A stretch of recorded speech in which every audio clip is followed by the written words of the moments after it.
히브리서 9장 11절부터 15절의 말씀 읽겠습니다. 시작.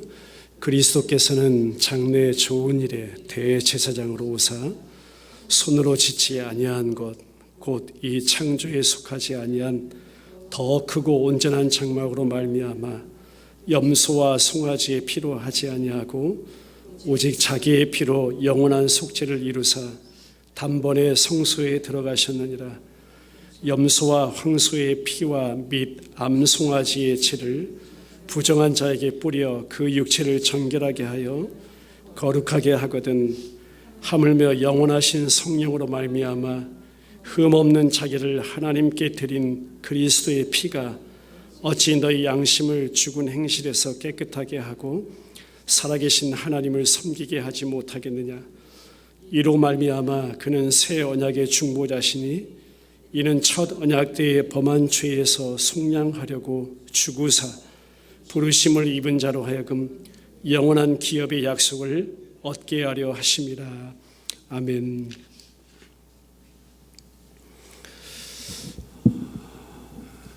저와 여러분들이 예수님을 믿는다는 것은 예수를 믿는 나의 행위가 얼마나 완전해지고 또 예수를 믿는 나 자신이 얼마나 온전한 그리스도인이 되어지는가가 결코 예수 믿는 것이 아니라는 것입니다. 날 구원하신 예수 그리스도가 얼마나 완전하시고 날 구원하신 예수 그리스도가 얼마나 온전하신 분인가를 아는 것이 우리가 예수님을 믿는다는 것입니다.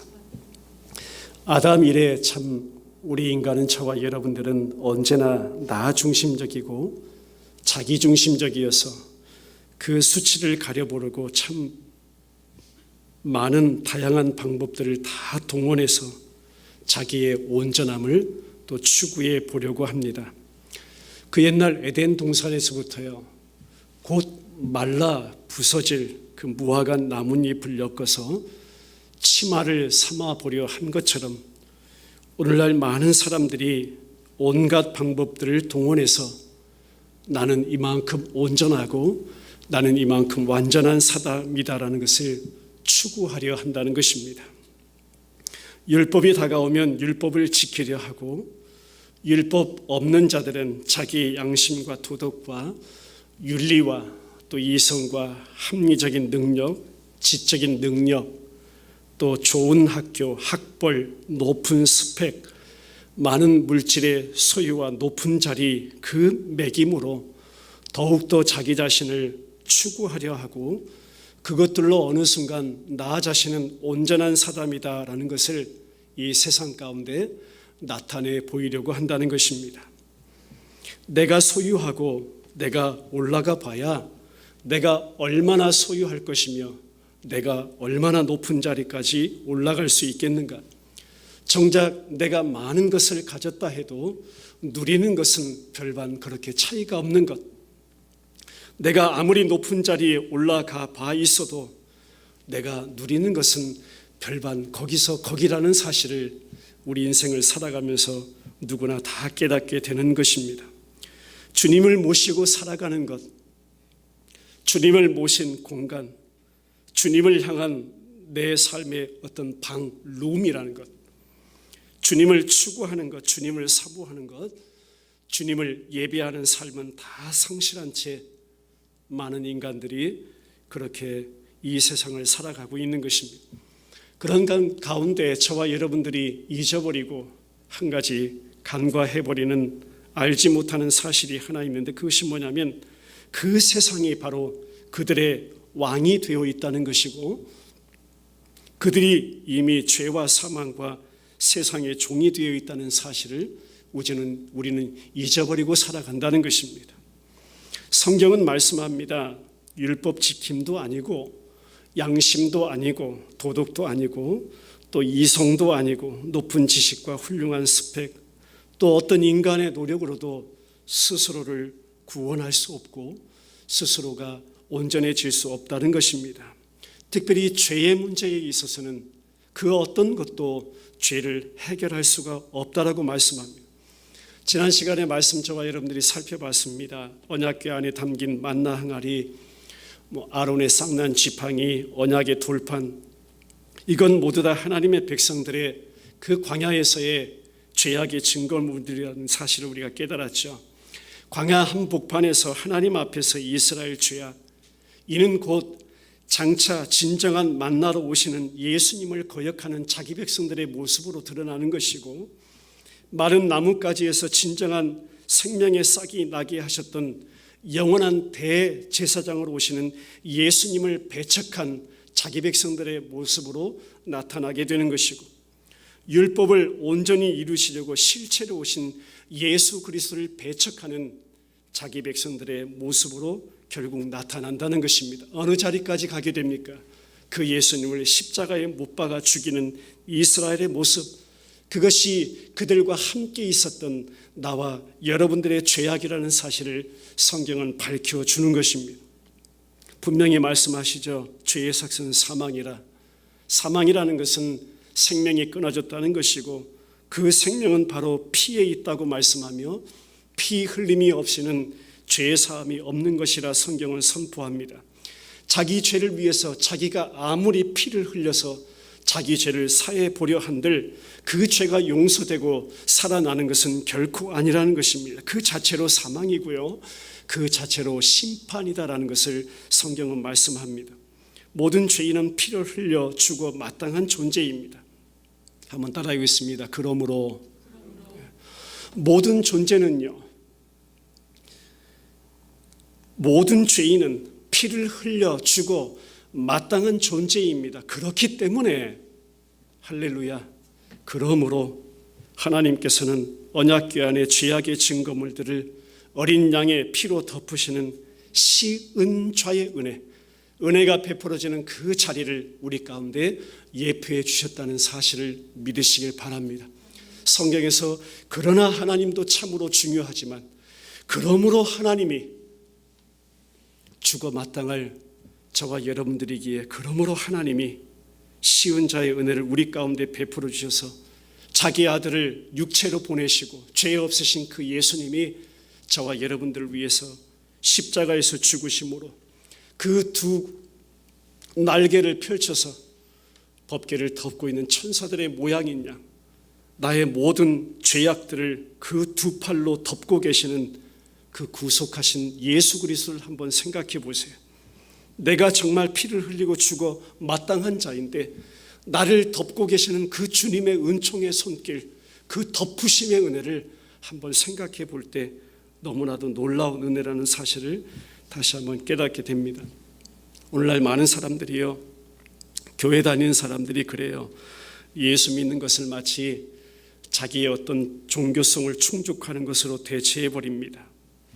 뭔가 하나라도 행한 것이 있다면 자기 의로움으로 다 내세워 버립니다. 주님 자랑해야 할 교회에서마저 언제든지 자기 자랑을 일삼습니다. 내가 그래도 남들보다 조금 옳게 살았다는 것을 마치 자기의 온전함으로 대체해 버리는, 한마디로 종교 생활을 하고 있는 모습을 부인할 수가 없죠. 이런 사람들이 늘 그 마음속에 관심 갖는 것이 뭔 줄 아세요? 그것이 뭐냐면 자기들의 자존심에 상처나는 것에 관심을 갖습니다. 조금이라도 건드려 보세요. 바로 폭발하는 것이 그들의 모습이라는 것이고, 자기에게 다가오는 어떤 부당함을 당하는 것에 아주 민감합니다. 그리고 그것을 결코 참지 못함으로, 폭발함으로 우리 가운데 나타나는 모습을 경험하게 됩니다. 예수님이 나 대신 십자가에 죽으셨다는 것은 별 관심 없이 살아가는 모습들입니다. 그게 연약한 우리의 모습이라고도 할 수 있죠. 이런 모습을 오늘날 주님 앞에 회개합니다. 자신이 죽어 마땅한 죄인임을 아는 사람이요, 예수 그리스도의 피가 대속의 피라는 사실을 복음으로 받아들이게 되고 그것이 내게 은혜로 받아들여지게 된다는 사실을 믿으시길 바랍니다. 그것이 온전히 나로서는 알 수 없는 것이고, 나로서는 깨달을 수도 없는 것이고, 나로서는 알아갈 수도 없는 것인데, 우리 주님의 성령께서 우리에게 믿음이라는 그 걸음을 걷게 하시고 그것을 선물하시고 우리로 하여금 날마다 연약하여 넘어지는 이런 모습 가운데서도 우리를 성령 하나님께서 붙잡아 가지고 데려다가 어디의 자리에 세우시는 거냐면 날마다 그 믿음의 자리에 저와 여러분들을 세워가신다는 사실을 믿습니다. 우리가 세워지는 것 아닙니다. 우리가 가는 것도 아닙니다. 우리가 알아가는 것도 아니고 우리가 내 믿음으로 날마다 그 자리를 지켜가는 것도 아닙니다. 성령 하나님께서 그 자리에 날마다 우리를 붙잡아서 끌고 가서 그 믿음의 자리에 세워 놓으신다는 사실을 믿습니다.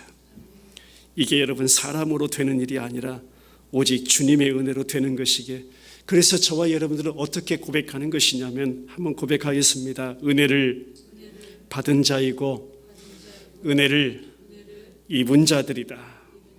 할렐루야. 오늘 11절 말씀 보겠습니다.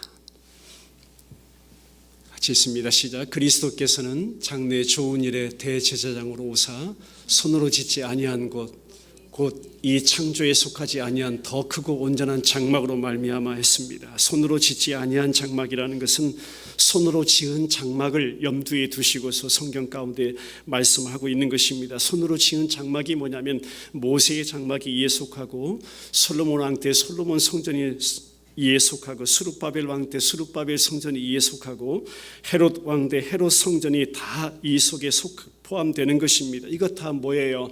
인간의 손으로 지은 성전입니다. 눈에 보이는 이러한 성전은 사람의 손으로 지은 것이기에 히브리서 기자는 온전하지 못하다라고 선포하고 있는 것이고, 온전하지 못하기 때문에 결국 무너지고 사라져야 하는 것. 그러므로 예수님께서 신약에 와서 이 성전으로 홀라 내가 며칠 만에 일으키리라, 3일 만에 다시 내가 새 성전을 일으키리라고 하셨을 때 제자들이 그 뜻을 깨닫지 못했어요. 알지도 못했어요. 제자들은 나중에 성령이 임하고 나서야 예수님의 말씀이 무슨 뜻인지를 알게 되죠. 예수님 자신은 자신의 육체를 가르쳐서 내가 성전이다라고 말씀하신 것이고, 내가 백성의 죄를 위해서 십자가에서 죽어야 할 그 주님 되심을 말씀하신 것이고, 또 말씀하신 대로 사흘 만에 그 약속대로 부활하신다는 사실을 그 제자들에게 알려주신 바 된 것입니다.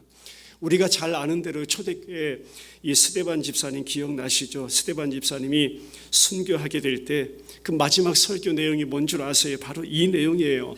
사도행전 7장에서요. 사람의 손으로 지은 집에 하나님께서 절대 거하실 수 없다라고 설교했거든요.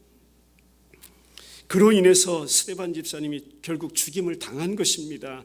왜 어떤 말씀을 인용했냐면 저 이사야서 66장 1절과 2절의 말씀을 이 스데반 집사님이 인용해서 설교를 한 거예요. 이미 구약에서 하나님이 거하실 처소란 사람의 손으로 지을 수 없다는 분명한 말씀을 이 집사님이 말씀을 가지고 와서 선포했어요.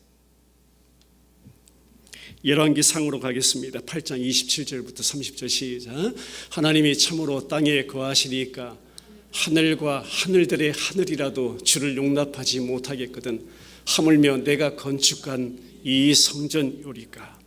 그러나 내 하나님 여호와여 주의 종의 기도와 간구를 돌아보시며 이 종이 오늘 주 앞에서 부르짖음과 비는 기도를 들으시옵소서. 주께서 전에 말씀하시기를 내 이름이 거기 있으리라 하신 곳 이 성전을 향하여 주의 눈이 주야로 보시오며 주의 종이 이곳을 향하여 비는 기도를 들으시옵소서. 주의 종과 주의 백성 이스라엘이 이곳을 향하여 기도할 때에 주는 그 간구함을 들으시되 주께서 계신 곳 하늘에서 들으시고 들으시사 사하여 주옵소서. 솔로몬이 성전 완성한 후에 드린 기도죠. 자신이 건축한 전에 하나님이 거하시는 것이 아니라 어떻게 기도의 제목을 드렸냐면 성전을 향하여 하나님 주목하여 달라고 했습니다. 인간 손으로 지은 성전에 하나님이 거하실 수 없다는 사실을 이미 알았습니다. 이 성전에 하늘에서 하나님 들으시고 하나님의 눈동자를 이곳에 주목하여 달라고 기도했던 것이죠. 이미 구약에서는요, 사람의 손으로 지은 성전의 한계를 다 말하고 있습니다. 바울 사도가 아덴에서 전도하면서 이야기한 내용이 있죠. 사도행전 17장으로 가보죠. 22절부터 25절 시작. 바울이 아레오바고 가운데 서서 말하되 아덴 사람들아 너희를 보니 범사에 존교심이 많도다. 내가 두루다니며 너희가 위하는 것들을 보다가 알지 못하는 신에게라고 새긴 단도 보았으니 그런즉 너희가 알지 못하고 위하는 그것을 내가 너희에게 알게 하리라. 우주와 그 가운데 있는 만물을 지으신 하나님께서는 천지의 주 되시니 손으로 지은 전에 계시지 아니하시고 또 무엇이 부족한 것처럼 사람의 손으로 섬김을 받으시는 것이 아니니 이는 만민에게 생명과 호흡과 만물을 친히 주시는 이심이라.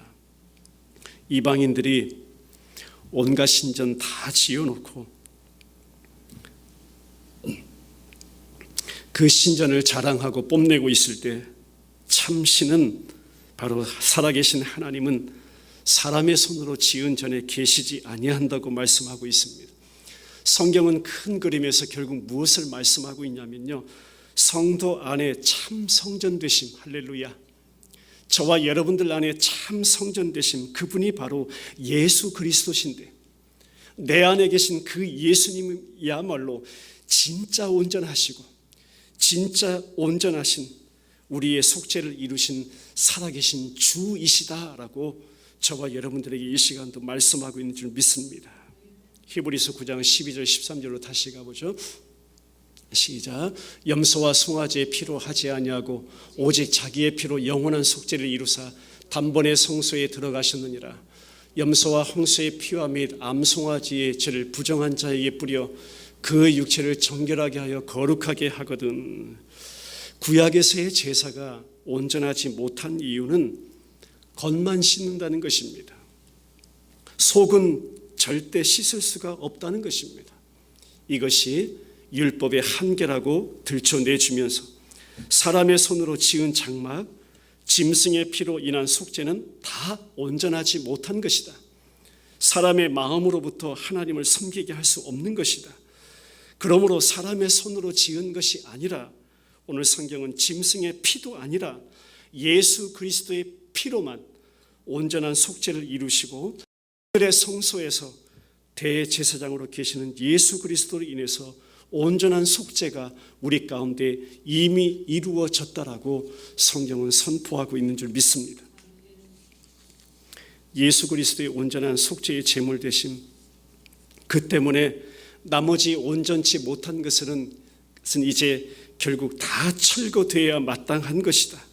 보이지 아니하는 하늘의 성막, 그곳에 제사장을 믿지 못하기에 늘 보이는 건물과 이 세상의 화려한 것들과 나를 그 어떤 것으로도 자꾸 치장하고 또 치장하려는 우리의 모습을 하나님께서는 들추어 내시면서 그거 다 주님 안에서 사라져야 할 것, 또 주님 안에서 멸해질 것, 주님 안에서 다 철거되어야 할 것, 온전한 분은 오직 예수 그리스도 뿐이시다라고 오늘 히브리 기자는 우리 가운데 선포해 줍니다. 그분이 흘리신 예수 그리스도의 피만이 우리를 온전케 하실 수 있는 것이다. 15절 말씀 읽겠습니다. 시작. 이로 말미암아 그는 새 언약의 중보자시니 이는 첫 언약 때에 범한 죄에서 속량하시고 죽으사 부르심을 입은 자로 하여금 영원한 기업의 약속을 얻게 하려 하심이라. 이 일을 인하여라 함은 양심으로 죽은 행실에서 깨끗하게 하여 양심으로 살아계신 하나님을 섬기게 하는 이 일을 인하여 누가요? 예수님께서 저와 여러분들의 새 언약의 중보자가 되셨다고 말씀하고 있어요. 옛 언약하에서 드렸던 그 속죄 제사는 과거의 죄들을 다루는 것이지만 새 언약의 제사야말로 그것은 과거와 현재와 미래를 위한 영원한 제사가 되는 것이다.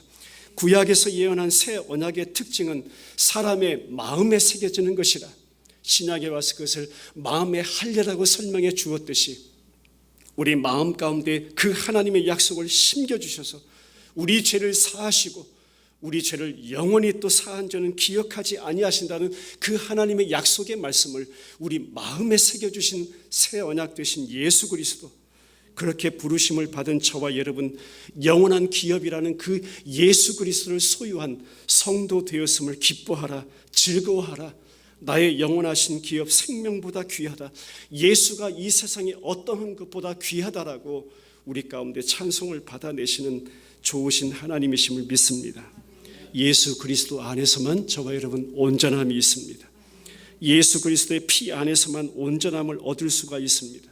이 온전함에 대해서 히브리서 기자는요 계속해서 말씀을 이어가고 있습니다. 5장 8절 9절 먼저 보죠. 히브리서 5장 8절 9절 시작. 그가 아들이시면서도 받으신 고난으로 순종함을 배워서 온전하게 되셨은즉 자기에게 순종하는 모든 자에게 영원한 구원의 근원이 되시고 7장 24절 25절 시작. 예수는 영원히 계심으로 그 제사장 직분도 갈리지 아니하느니라. 그러므로 자기를 힘입어 하나님께 나아가는 자들을 온전히 구원하실 수 있으니 이는 그가 항상 살아계셔서 그들을 위하여 간구하심이라. 히브리서 10장 14절 시작. 그가 거룩하게 된 자들을 한 번의 제사로 영원히 온전하게 하셨느니라. 할렐루야. 말씀 결론 맺고 기도하죠. 예수 그리스도의 피 뿌림으로 거룩하게 된 자들을 영원히 온전케 하셨다. 놀랍게도 성경 말씀을 자세히 읽어보니까 이 헬라 원문의 이 본문에는요 성경이 그렇습니다. 이미 완료형으로 표현되고 있습니다. 완료형이라는 게 놀라운 은혜입니다. 예수님이 이 땅에 저와 여러분들을 위해서 오셔서요 영단번의 제사로 영원히 온전한 구속을 이루어 내셨다는 것입니다. 이미 온전케 하셨다는 것입니다. 그리스도의 피로 거룩하게 되었기에 영원히 온전한 구원이라고 말씀하고 있습니다. 예수님을 믿는다는 것은 앞에서도 말씀드렸듯이 나의 어떠한 온전함, 내가 완전한 그리스도인 되는 것을 믿는 것이 아닙니다. 예수 그리스도의 온전하심을 믿는 것입니다. 그렇기 때문에 오늘도 나의 연약한 모습 들춰날 수 있습니다. 나의 실패하는 모습이 매일 내 삶 가운데 발각될 수 있습니다. 내가 경험도 하게 되고요, 내가 체험도 하게 되고요, 보게 되고요. 그때마다 우리는 어때요? 울기도 합니다. 또 때로는 웃기도 합니다. 오늘도 사랑하는 성도 여러분, 나의 어떠하면은 결코 울거나 웃지 마시기 바랍니다. 유월절 어린 양의 그 피로 거룩하게 된 자들을요, 왜냐하면요 영원히 온전케 하신 예수 그리스도로 인하여 항상 기뻐하라, 항상 즐거워하라, 그분으로 기뻐하라, 그분으로 즐거워하라. 그렇게 사시는 베델 침례교회 공동체 모든 지체들의 신앙생활 되기를 주님의 이름으로 축원합니다. 그것이 성도의 삶이다. 히브리서 기자는 이 9장 이 중반 부분에 와서 그 메시지를 정하면서 지금 핍박 가운데 환난 가운데 세상의 그 요동함 속에 다 자꾸 예수님 말고 다른 것으로 치장하려 할 때, 예수님 말고 이런 은사도 필요하다, 또 이런 재주도 필요하다, 예수님 말고 또 다른 신이 필요하다, 율법 지킴이 필요하다, 뭔가 하나 덧입어 보자라고 자꾸 유혹하는 그 그리스도인들에게 이렇게 말씀하고 있는 것입니다. 예수님으로 온전한 것이야, 예수님으로 완전한 것이야, 그분으로 온전히 기뻐해, 그분으로 온전히 즐거워해. 히브리서 전체의 주제가 그렇습니다. 예수님으로 완전하다. 그 기쁨과 그 즐거움을 누리며 사시기를 주님의 이름으로 축원합니다. 그것이 성도의 삶이다. 오늘 주시는 메시지임을 믿습니다. 우리 같이 기도드리죠. 그리스도의 온전하심으로만 우리가 온전하여짐을 믿습니다. 세상은 자꾸 이것도 저것도 덧입어야 한다고 우리를 유혹하고 또 부추기고 추구하고 눈에 보이는 것들을 따라 살도록 우리를 날마다 그곳으로 끌고 가려 하지만 우리 주의 성령께서는 우리에게 그리스도의 믿음을 허락하여 주셔서 우리로서는 갈 수 없는, 도저히 이루어낼 수 없는 그 믿음의 자리로 우리를 잡아다가 우리를 끌고 가서 그 그리스도의 믿음의 자리에 우리를 세워 가시니 그것이 놀라운 은혜입니다. 주님으로 온전히, 주님으로 완전한 구속의 역사를 이미 이루었노라고 우리의 대제사장 되시며 진정한 말씀이시며 생명이시며 날 위해 십자가 대속 그 구속의 속량을 이루어내신 예수로 충분하다라고 오늘 우리 가운데도 말씀해 주시니 감사합니다. 하나님 아버지, 우리의 실제 신앙생활 이 나그네 광야 삶 동안 그 어떤 것을 취해 보련들 얼마나 취하겠습니까? 그 높은 자리를 우리가 구하던 어느 만큼 우리가 또 올라갈 수 있나이까? 하나님이여, 주님 안에서 진정한 우리의 생명 되심을 날마다 경험하게 하시옵소서. 주님만이 전부이십니다. 주님만이 생명이십니다. 모든 것 되십니다. 그 주님 안에서 우리에게 진정한 평안을 허락하시고 우리 가운데 기쁨을 허락하시고 즐거움을 허락하신 줄 믿습니다. 주님으로 충분함을 매일매일 경험하며 살아가는 우리들의 광야 나그네 삶 될 수 있도록 축복해 주시옵소서. 감사합니다. 오늘도 예배하며 엎드린 귀한 심령들 가운데 그 기쁨이 회복되게 하시고 그 즐거움이 소생되게 하시고 예수만으로 충분함을 매일매일 삶 속에 경험할 수 있도록 은혜 베풀어 주옵소서. 살아계신 예수 그리스도 이름으로 기도드리옵나이다. 아멘.